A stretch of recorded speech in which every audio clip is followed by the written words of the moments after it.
नमस्कार, म प्रतिमा चौधरी। नमस्कार, म अनिस्मा बस्नेत। राति 8 बजेको जनता समाचारमा स्वागत छ। सबैभन्दा पहिले प्रमुख समाचार। नेपालमा कोरोनाका कारण मृत्यु हुनेको संख्या हालसम्मकै उच्च। एकै दिन 35 जनाको मृत्यु, करिब 5000मा संक्रमण पुष्टि। कोरोना भाइरस संक्रमितको संख्या थपिँदै जाँदा अक्सिजन अभाव हुने त्रास। माग बमोजिम आपूर्ति गर्न सक्षम रहेको उत्पादकको दाबी। सरकार र आफ्नै पार्टी सभापति लोकतन्त्र समाप्त पार्न लागि परेको कांग्रेस वरिष्ठ नेता पौडेलको आरोप। विपक्षी दल कर्तव्यबाट विमुख भएको टिप्पणी। रोजगारी, सामाजिक सुरक्षा लगायतमा काम गरेको अमेरिकी राष्ट्रपति बाइडेनको दाबी। संकट र नयाँ अवसरमा बढी केन्द्रित भएको जिकिर। र स्पेनिस ला लिगा फुटबलमा आज बार्सिलोना र ग्रान्डा भिड्दै बार्सिलोनालाई शीर्ष स्थानमा उक्लने मौका।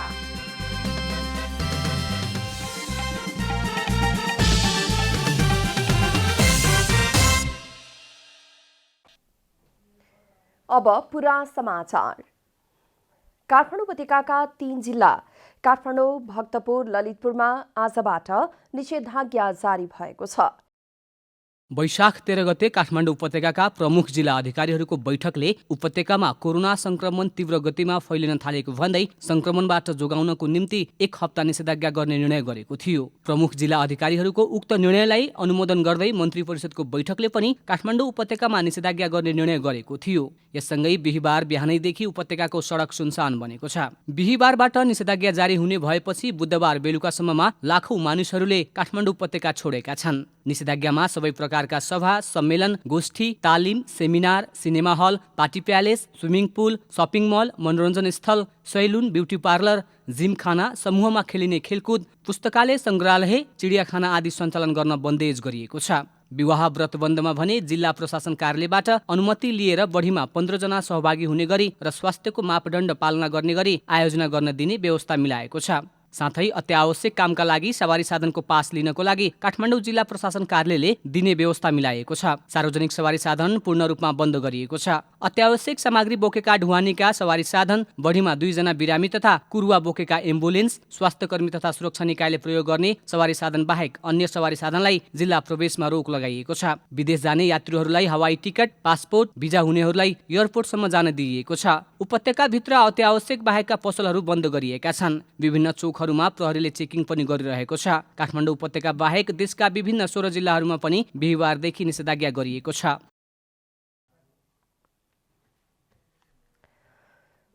कोरोना भाइरसको कारण गरिएको निषेधाज्ञामा पैदल यात्रुको संख्या पहिलेको तुलनामा बढी देखियो।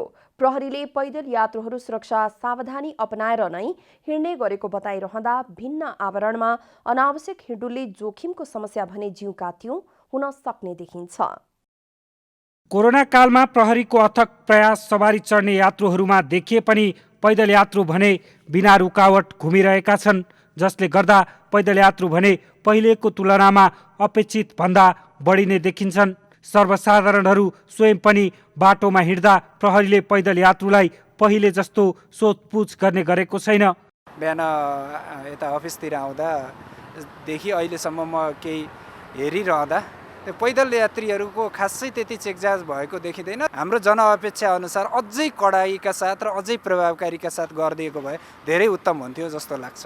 यसपटक निषेधाज्ञा तोड्न खोज्ने सवारी साधन भने प्रहरीको कारबाहीमा परेका छन्। आफ्नो होटलमा क्वारेन्टाइन अवधि बिताई हवाई यात्राको टिकट लिएका विदेशीहरूलाई एयरपोर्टसम्म पुर्याउन सहजीकरण गर्न खोज्ने होटलका सवारी साधन प्रहरी कारबाहीमा परेका छन्। उनीहरूसँग भएको पर्यटन बोर्डको पास समेत प्रहरीले नियन्त्रणमा लिएको छ। त्यस्तै विदेश यात्राका लागि मुद्रा सटही गर्नका लागि ट्याक्सीमा यात्रा गर्नेदेखि बिना पास छोटो दूरीको यात्रा बताउने एवं अन्य कागजात देखाएर प्रहरीको ध्यान मोड्न खोज्ने सबै कारबाहीको दायरामा आएका छन्। म चाहिँ अब त्यहाँ छिमेकी भाइले अब भोलिको फ्लाइट छ, अब मलाई इमर्जेन्सी पर्यो, हिँडेर जान गाह्रो हुन्छ, अब मेरो भिसा सिसा सबै अब फ्लाइट ओके भइसकेको छ, पैसा अलिकति अब डलर साट्नले गर्दाखेरि चाहिँ म यहाँ रिक्वेस्ट गरेर आएको, तर मलाई यहाँ बिच बाटैमा चाहिँ ट्राफिक पुलिसले गाडी रोकिदियो। त्यो भाइरसले गर्दाखेरि हामीलाई नि हिँड्नु बाटोमा निस्किनु त रहर थिएन, तर बाध्यताले अब यस्तो काम पर्दा छिमेकीहरूले रिक्वेस्ट गर्दाखेरि यो अलिकति यो ट्राफिक पुलिसले पनि यसो बुझिदिए हुने हो। सरकारले निर्माणका कार्य समेत आयोजना प्रमुखको सिफारिस र जिल्ला प्रमुखको स्वीकृतिमा सञ्चालन हुन पाउने भएपछि पहिलेको अनुभवबाट प्रत्याडित मजदुरहरूको घर जाने लड्को पनि यसपालि कम नै देखिएको छ। तर पनि पैदल यात्रुहरूको हिँडडुल भने रोकिएको छैन।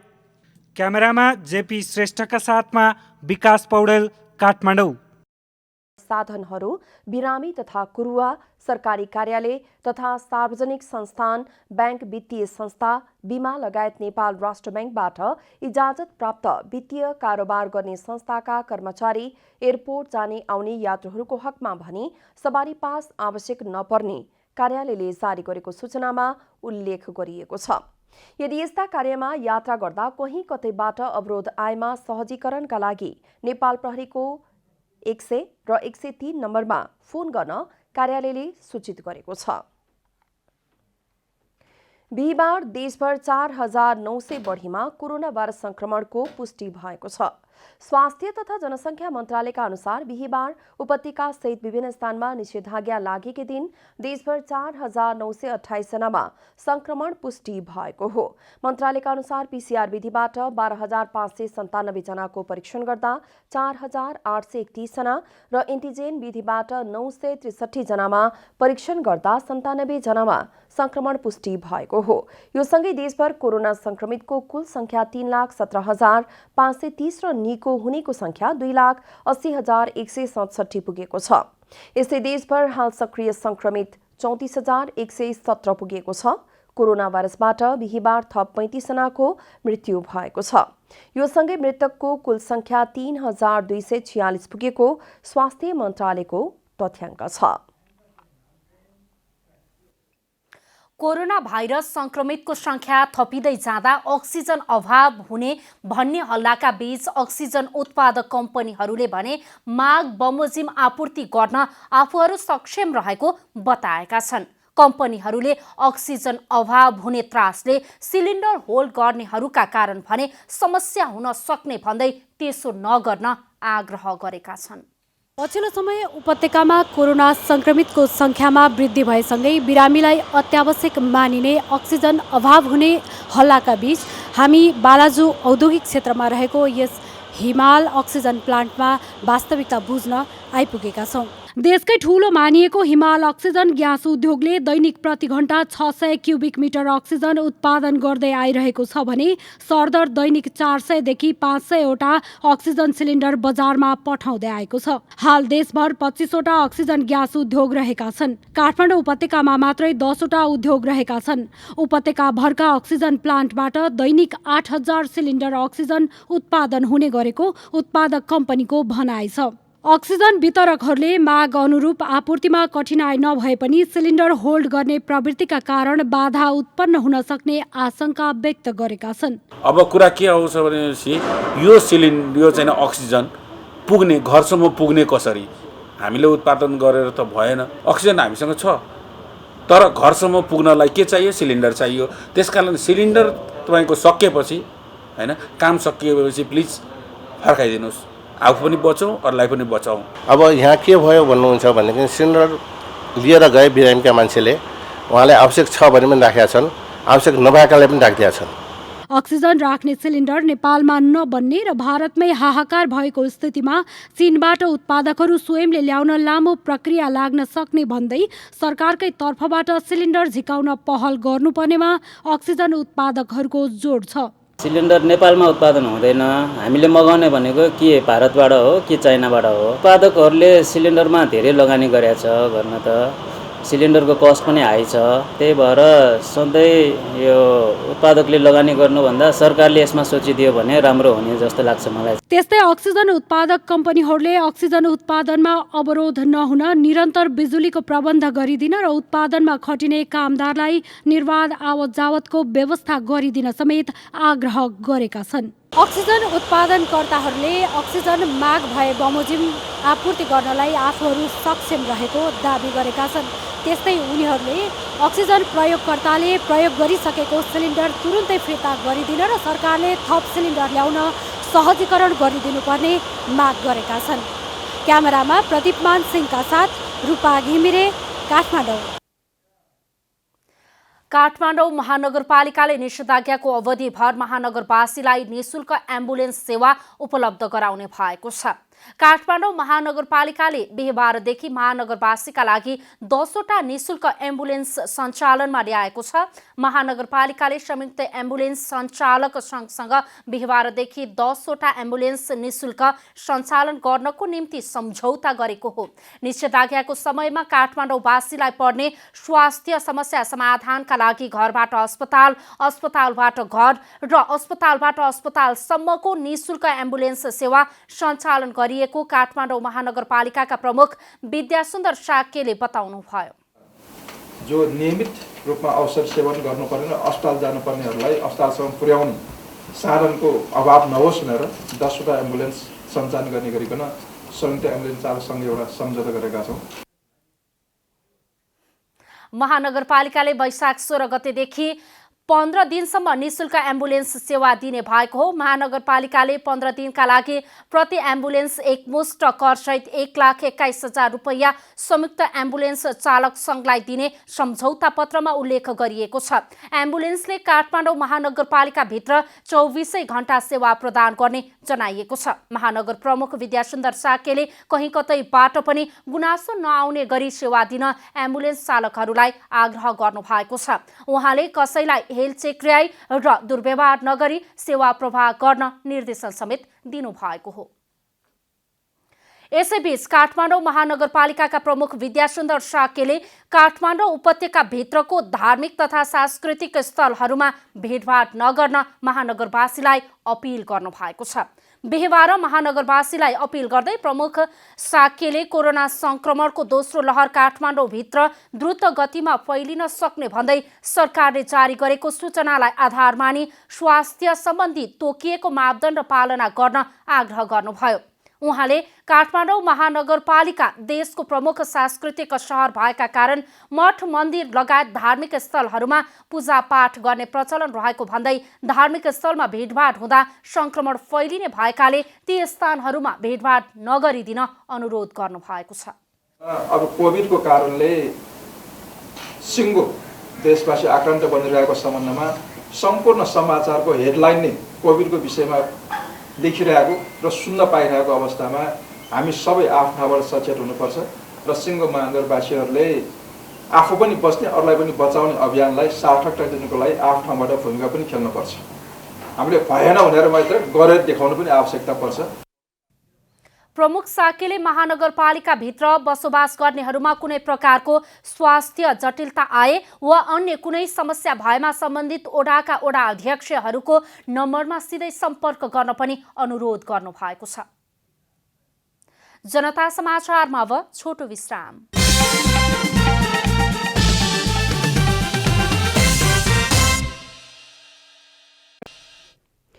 जनता समाचारमा अब थप समाचार। कोरोना संक्रमणको दोस्रो भेरिएन्टका संक्रमित बढेसँगै जेलमा रहेका कैदी बन्दीहरूलाई पनि संक्रमणबाट बचाउनका लागि पूर्ण रूपमा स्वास्थ्य मापदण्ड अपनाउन थालिएको छ। क्षमताभन्दा बढी कैदीबन्दी रहेको कारागारमा उच्च जोखिम हुने भएकाले परिवारलाई भेट्नका लागि रोक लगाइएको कारागार प्रशासनले जनाएको छ।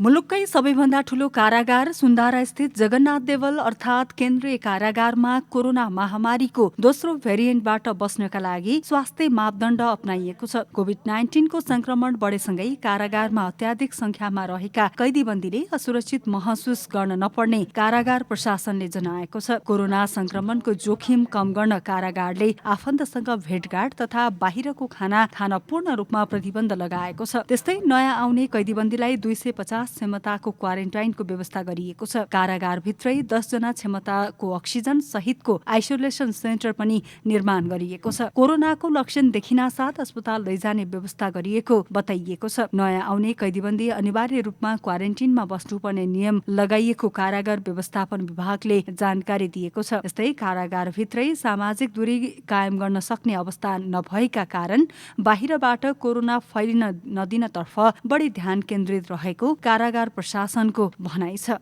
क्षमताभन्दा बढी बन्दी भएको भएर अब त्यो हामी टाँसिएर सुत्नुपर्ने अवस्था छ। डबल डेकर भन्छ, होस्टेलतिर हुन्छ 2 तला बनाएर सुत्ने खाट पनि 2 तलाको खाट हुन्छ।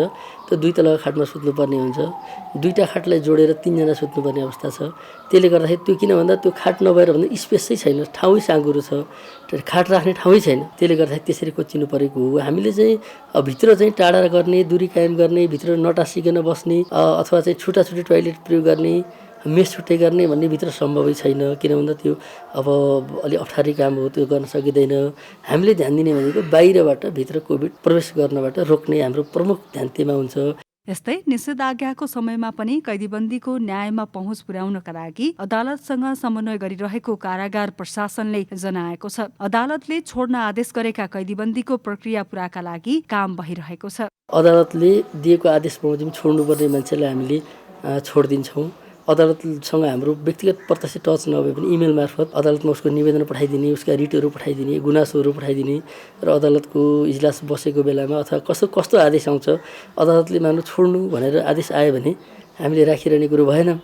त्यस्तो भयो भने हामी कर्मचारीहरू पालै सिफ्ट मिलाएर भए पनि यहाँ आएर छोड्नुपर्ने मान्छेहरूलाई हामीले एक दिन पनि राखेर छोडिदिन्छौँ। यस्तै कारागारमा रहेका सम्पूर्ण कैदीबन्दीलाई कोभिड खोप लगाइएको छ। हाल केन्द्रीय कारागारमा 1452 क्षमता रहेको भए पनि 3252 जना कैदीबन्दी रहेका छन्, जसमध्ये 15 जना बालबालिका रहेका छन्। क्यामेरामा प्रदीपमान श्रेष्ठका साथ कमला हमाल, काठमाडौँ। बाँकेमा कोरोनाको संक्रमण तीव्र रूपमा फैलिएर बिरामीले बेड र अक्सिजन पनि नपाउने अवस्था उत्पन्न भएपछि नेपालगञ्ज मेडिकल कलेजले शिक्षण अस्पताल कोहलपुरलाई 300 शय्याको कोरोना डेडिकेटेड अस्पताल बनाउने भएको छ। नेपाल सरकारको निर्णयअनुसार कोहलपुर मेडिकल कलेज कोहलपुरलाई कोभिड अस्पतालको रूपमा परिणत गर्न लागि हो। नेपालगञ्ज मेडिकल कलेजले शिक्षण अस्पताल कोहलपुरलाई 300 शय्याको कोरोना डेडिकेटेड अस्पताल बनाउने भएको छ। वैशाख 20 गतेदेखि सञ्चालन हुने कोरोना डेडिकेटेड अस्पतालमा कोरोनाका शङ्कास्पद बिरामीहरूका लागि 50 बेडको प्री आइसोलेसन वार्ड बनाउने भएको हो। अस्पतालमा भर्ना हुने सिकिस्त बिरामीहरूका लागि 50 बेडको आइसियुको व्यवस्था हुनेछ। यस्तै संक्रमण भई लक्षण भए पनि स्वास्थ्य अवस्थामा सामान्य भएका बिरामीका लागि अन्य 200 बेडमा अक्सिजन सहितको उपचार सुविधा हुने अस्पतालले जनाएको छ। आइसियु चाहिँ अहिले 30 बेड रनिङ छ।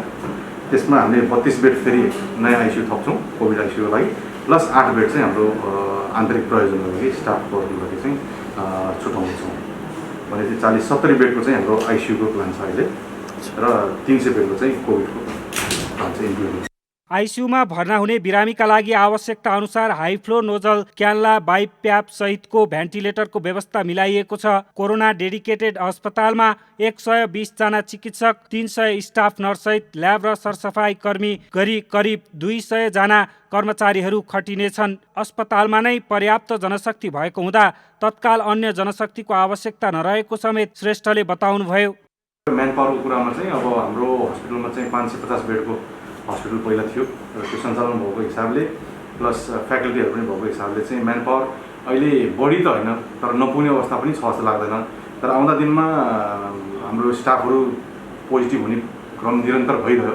जस्तो आजको दिनमा 42 जना स्टाफहरू हाम्रो पोजिटिभ छन्।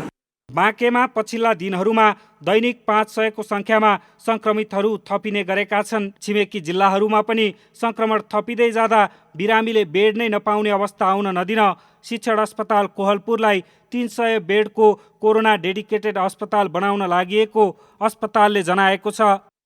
398 एक्टिभ केस, सक्रिय केसहरू हुनुहुन्छ होम आइसोलेसनमा र हाम्रो कोभिड अस्पतालमा 5 बेडको अस्पतालमा जहाँ प्राकृतिक चिकित्सालय भनेर एउटा त्यहाँ खोलेको छ 2 नम्बर प्रेमनगरमा, त्यहाँ चाहिँ नि काठको चाहिँ नि बेडहरू अथवा अरू बेडहरू पनि भएको हुनाले हामीले 25 बेडसम्मको त्यहाँ तयारी छ। हाम्रो चाहिँ 14वटा अक्सिजन पनि छन् होइन, डाक्टर मेडिकल अधिकृत र 2जना नर्सिङ स्टाफ पनि हुनुहुन्छ। शिक्षण अस्पताल कोहलपुरलाई कोरोना डेडिकेटेड अस्पतालमा परिणत गरिए पनि डायलासिस सेवा बाहेक अन्य सेवाहरू भने नेपालगञ्ज स्थित शिक्षण अस्पतालबाट दिने व्यवस्था मिलाइएको छ। बिहिबार बिहानसम्म कोरोना संक्रमणका लागि बाँके जिल्लाका 106 र जिल्ला बाहिरका 109 जनाले ज्यान गुमाइसकेका छन्। बाँकेबाट रविन्द्र सिंह ठकुरीको रिपोर्ट। नयाँ भेरिएन्ट सहित दोस्रो चरणमा कोरोना संक्रमणको जोखिम बढेसँगै रोकथाम र उपचारका लागि लमजुङमा पनि तयारी सुरु भएको छ। जिल्लामा हालसम्म नयाँ भेरिएन्ट सहितका कोरोना संक्रमण नदेखिए पनि सम्भावित जोखिमको आकलन गरी पूर्व तयारी तीव्र पारिएको हो। जिल्लामा हाल सक्रिय कोरोना संक्रमित संख्या 0 भए पनि संक्रमण बढ्न सक्ने भन्दै सम्भावित बिरामीहरूको उपचारका लागि सदरमुकाम बेसी शहरको जिल्ला अस्पतालमा 25 शय्याको आइसोलेसन कक्ष तयार भएको हो। जिल्लास्थित DCCMC बैठकको निर्णयअनुसार जिल्ला अस्पतालमा आइसोलेसन कक्ष र आवश्यक जनशक्ति तयार गरिएको अस्पताल प्रमुख हेमन्त श्रेष्ठले जानकारी दिनुभयो। कोभिड संक्रमित बिरामीहरूको व्यवस्थापनको लागि जिल्ला अस्पताल लमजुङमा 25 बेड आइसोलेसनको तयारी हामीले गरिसकेका छौँ। अहिलेको आइसोलेसनमा हामी अक्सिजन सिलिन्डर सहित कार्डिक मोनिटर पनि हामीले व्यवस्थापन गरेका छौँ र आइसोलेसनमा भर्ना भएर बसेका बिरामीहरूको व्यवस्थापनको लागि हामी अस्पतालबाटै हामीले मेन पावरको व्यवस्था पनि गरेका छौँ। जिल्ला अस्पतालको नयाँ भवनमा तयार गरिएको आइसोलेसन कक्षमा प्रत्येक शय्याका लागि मोनिटर र अक्सिजनको पनि व्यवस्था गरिएको छ। DCCMC बैठकले 15 बेडसम्म क्षमता भएका जिल्लाका अन्य सरकारी, सामुदायिक, गैर सरकारी र निजी अस्पतालसँग संक्रमितको उपचारका लागि सम्झौता गर्ने, अनुगमन गर्ने र नियमअनुसार स्रोत भर्ना भुक्तानीका लागि सामाजिक विकास मन्त्रालय मार्फत स्वास्थ्य मन्त्रालयमा सिफारिस गरी पठाउने निर्णय पनि गरेको छ। सल्यानमा कोरोना संक्रमणबाट थप 1 जनाको ज्यान गएको छ। यो सँगै कोरोनाबाट ज्यान जानेको संख्या 3 पुगेको छ। कोरोनाबाट संक्रमितहरूको मृत्यु हुने र संक्रमितको संख्या दिनानुदिन बढ्दै गएपछि सल्यानमा 15 दिनसम्म लकडाउन हुने भएको छ। जिल्ला कोभिड व्यवस्थापन केन्द्र सल्यानको सिफारिस अनुसार जिल्लामा वैशाख 19 गतिबाट लकडाउन हुने भएको छ। 14 दिनसम्म हुने लकडाउनमा अत्यावश्यक बाहेकका सम्पूर्ण सार्वजनिक र निजी सवारी साधन सञ्चालन पूर्ण रूपमा रोक लगाइनेछ र यस अवधिमा अत्यावश्यक सेवाहरू बाहेक अन्य सेवाहरू सञ्चालन गर्न पाइने छैन र सार्वजनिक र निजी सवारीका साधनहरू पनि यसमा चलाउन पाइने छैन। कुनै सामाजिक कार्य गर्नु परेमा विवाह व्रत बन्नको लागि जिल्ला प्रशासन कार्यालयबाट अनुमति लिएर मात्र गर्न पाइनेछ। कोरोना संक्रमण जोखिमलाई न्यूनीकरण गर्न घोषणा भएको लकडाउन अवधिभर जिल्लाको सुरक्षा व्यवस्था कडा पारिएको छ। लकडाउनको उल्लङ्घन गर्नेलाई कोभिड संक्रमण ऐन विरुद्धको कसुर अनुसार कारवाही गरिने जिल्ला प्रहरी कार्यालय सल्यानले जनाएको छ। आइतबारबाट लागू हुने गरी निषेधाज्ञाहरू जारी गरिएको छ। त्यसको सम्बन्धमा हाम्रो जिल्लामा प्रवेश गर्ने प्रमुख द्वार भनेको प्रमुख नाका भनेको कपुरकोट, बालुवा सङ्ग्रही र कालीमाटीमा एकदम विशेष निगरानी गरेका छौँ। हामीले त्यहाँको प्रहरीलाई एक्टिभेट गराएका छौँ। सञ्चालन गर्न पाइने यातायात र ढुवानीहरूलाई चाहिँ हामीले नियमन गरेर प्रहरीको नियमनमा हामीले यातायातलाई निर्वाह सञ्चालन गर्ने व्यवस्था गरेका छौँ। स्वास्थ्य कर्मीको अभावमा संक्रमितको संख्या दिनानुदिन बढ्दै गएपछि काम गर्न समस्या भइरहेको स्वास्थ्य कर्मीहरूको गुनासो छ। यही रेटमा बढ्दै गयो भने थप बिरामी बढ्दै गयो, थप बिरामीलाई हामीले अक्सिजन लगाउनु पर्ने देखियो भने निकट भविष्यमा अक्सिजनको पनि अभाव हुने देखिन्छ। प्रदेश सरकारले उपलब्ध गराएको 2टा भेन्टिलेटर र 5वटा आइसियु बेड छन्, तर ती बेडहरूमा हामीले जुन प्रकारले आइसियु र भेन्टिलेटर सञ्चालन हुनुपर्ने हो त्यो प्रकारले हामीले सुरु गर्न सकेका छैनौँ। जनशक्ति हामीसँग अभाव छ।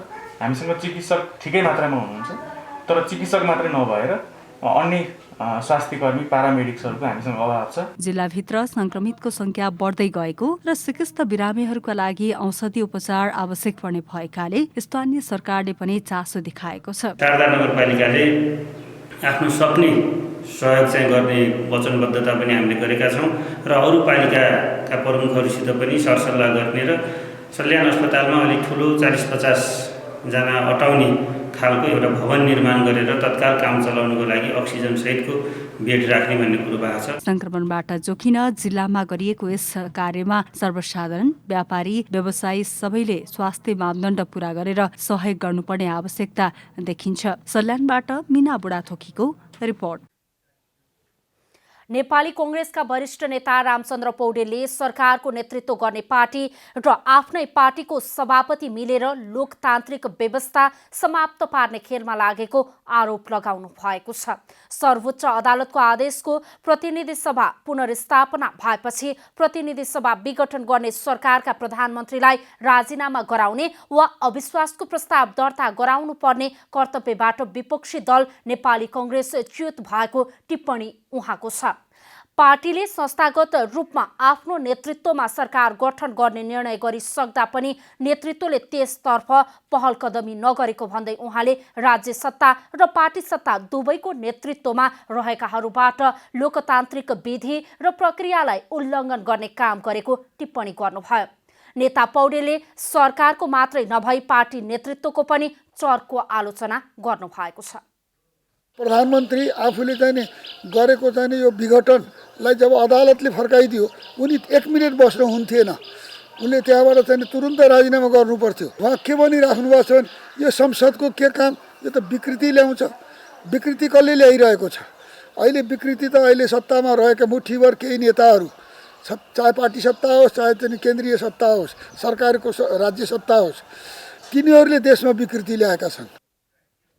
उहाँले पार्टी सभापति शेरबहादुर देउवा पार्टीको अस्तित्व नै समाप्त पार्ने दिशामा अग्रसर भएको आरोप लगाउनुभयो।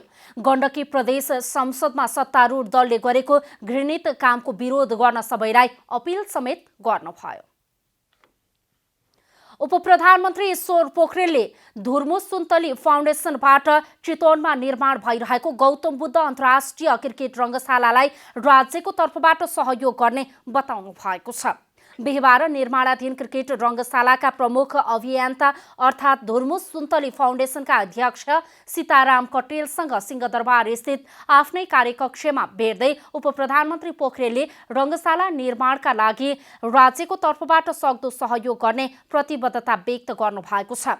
पोखरेलले अन्तर्राष्ट्रिय क्रिकेट रङ्गशाला निर्माणमा भइरहेको प्रगति र सरकारले गर्न सक्ने सहयोगका सम्बन्धमा छलफल गर्दै धुर्मु सुन्तली फाउन्डेसनले गरेको कामहरू प्रेरणादायी र प्रशंसनीय रहेको भन्दै प्रशंसा समेत गर्नुभयो। उपप्रधानमन्त्री पोखरेलले राज्यका तर्फबाट रङ्गशालालाई सक्दो सहयोग गर्ने प्रतिबद्धता जनाउँदै प्रधानमन्त्री केपी शर्मा ओलीसँग पनि यसबारे छलफल गर्ने बताउनुभयो। उपप्रधानमन्त्रीसँगको भेटपछि फाउन्डेसनका अध्यक्ष सीताराम कटेलले आफू राज्यलाई सघाउने अभियन्ता भएको बताउनुभयो। रङ्गशाला निर्माणमा उपप्रधानमन्त्रीले चासो देखाएकोमा उहाँले खुसी व्यक्त गर्नुभयो। कटेलले रङ्गशाला निर्माणका लागि अहिलेसम्म विभिन्न क्षेत्र र दाताबाट 33 करोड रुपैयाँ सङ्कलन भएकोमा 46 करोड भन्दा बढी खर्च भइसकेको जानकारी दिनुभयो। 13 करोड रुपैयाँ ऋणमा रहेको उहाँको भनाइ छ। रकमको जोहो भए 6 महिनादेखि 1 वर्षसम्ममा अन्तर्राष्ट्रिय क्रिकेट रङ्गशाला तयार हुने बताउनुभयो।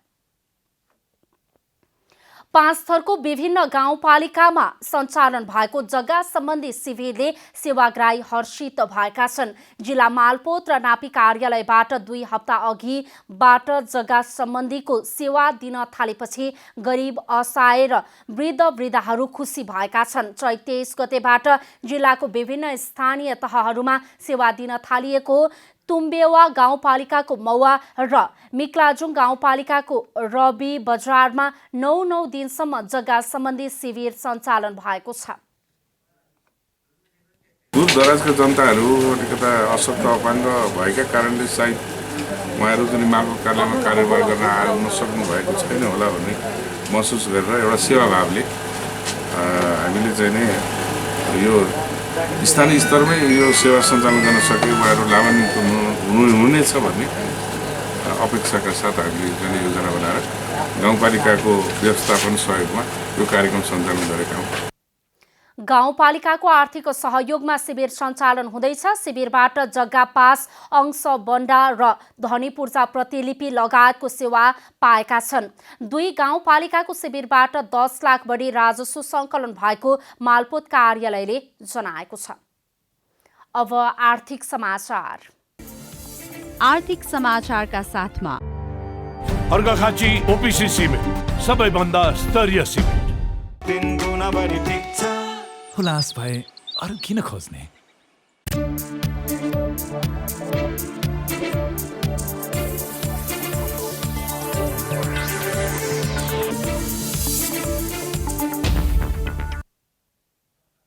शेयर बजार कारोबार मापक नेप्से परिसूचक बिहिबार झण्डै 26 अङ्कले बढेको छ। कारोबार हुने साताको अन्तिम दिन परिसूचक 25.82 अङ्कले बढेर 2611.10 बिन्दुमा पुगेको छ। बिहिबार होटल्स तथा पर्यटन र लगानी समूह बाहेक अरू समूहको सूचक बढेको छ। सबैभन्दा धेरै जीवन बीमा समूहको सूचक 142.88 अङ्कले बढेको छ। बिहिबार 4 अर्ब 35 करोड 70 लाख रुपैयाँ बराबरका 98,58,000 किता सेयर किनबेच भएको छ। सबैभन्दा धेरै Nepal credit and commercial bank लिमिटेडको 30 करोड 96 लाख रुपैयाँ भन्दा धेरैको सेयर कारोबार भएको छ। यस्तै शिवम सिमेन्ट लिमिटेडको 18 करोड 72 लाख रुपैयाँ भन्दा धेरैको सेयर कारोबार भएको छ। बिहिबार महिला लघुवित्त वित्तीय संस्था र सिनर्जी हाइड्रो इनर्जी लिमिटेडको सेयर मूल्य 10% बढेको छ। Shri investment finance company limited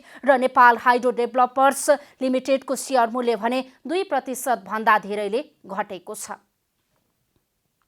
वाणिज्य ब्याङ्कहरूको चालु आर्थिक वर्षको तेस्रो त्रैमासको वित्तीय विवरण सार्वजनिक भएको छ। गत साउनदेखि चैत मसान्तसम्म 9 महिनामा वाणिज्य ब्याङ्कहरूले कुल 50 अर्ब 74 करोड रुपैयाँ खुद नाफा आर्जन गरेका छन्। ब्याङ्कहरूको नाफा गत वर्षको यसै अवधिको तुलनामा 6 अर्ब 7 करोड रुपैयाँ अर्थात् 13.5% बढेको छ। चैत मसान्तसम्म आइपुग्दा सबैभन्दा धेरै नाफा कमाउनेमा नेभिल ब्याङ्क रहेको छ। नेभिलको नाफा 16.50% बढेको छ। 3 अर्ब 67 करोड 98 लाख 70 हजार रुपैयाँ पुगेको छ। यस्तै ग्लोबल आइएमई र एनआइसी एसिया ब्याङ्कको नाफा पनि 3 अर्ब माथि पुगेको छ।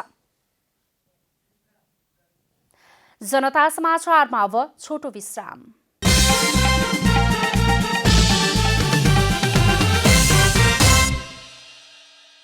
को 73 अङ्क रहेको छ। ग्रान्डा पनि बार्सिलोनालाई हराएर अङ्क तालिका सुधार गर्न चाहन्छ। ग्रान्डा 42 अङ्क जोडेर 8औं स्थानमा रहेको छ। अब मौसम समाचार।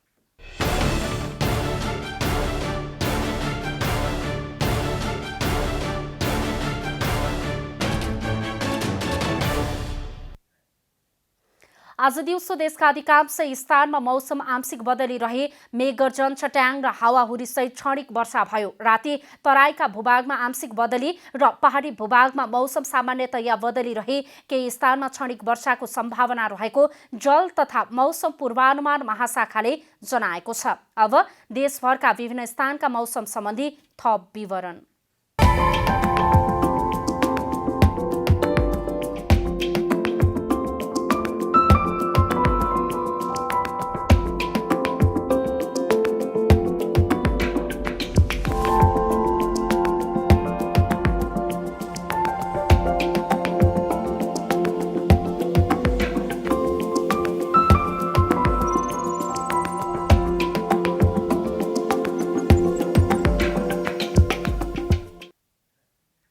अन्त्यमा आजको डायरी।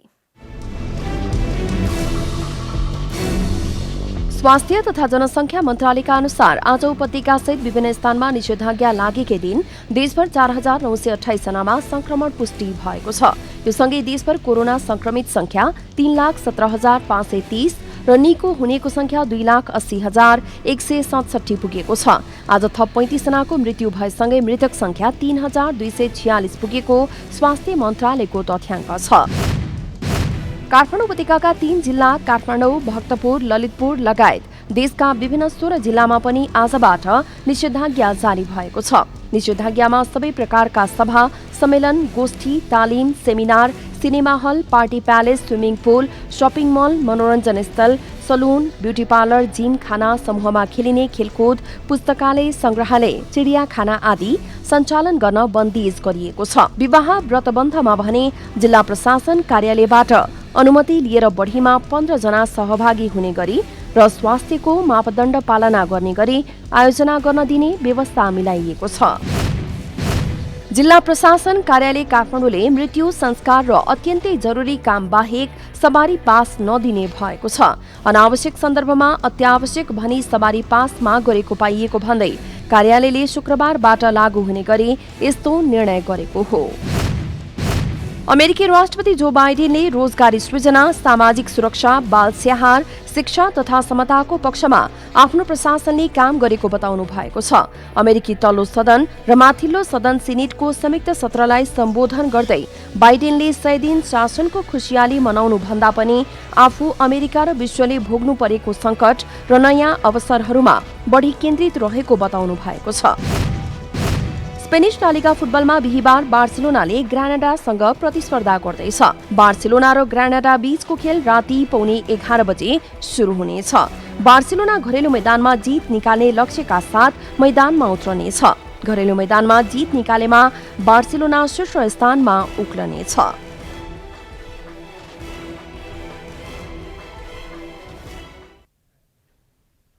जनता समाचार अहिलेलाई यति नै। जनताद्वारा जनताका लागि प्रसारित जनता टेलिभिजनका कार्यक्रमहरू युट्युब, ट्विटर, फेसबुक र हाम्रो वेबसाइट जनतासमाचार.com मा पनि पढ्न र हेर्न सक्नुहुनेछ। सूचनामा तपाईको सहभागिता, समयमा समाचार हाम्रो प्रतिबद्धता। कोरोना भाइरसको संक्रमणबाट बस्न नियमित रूपमा साबुन पानीले मिची हात धौं, भिडभाडबाट टाढै रहौं। नमस्कार।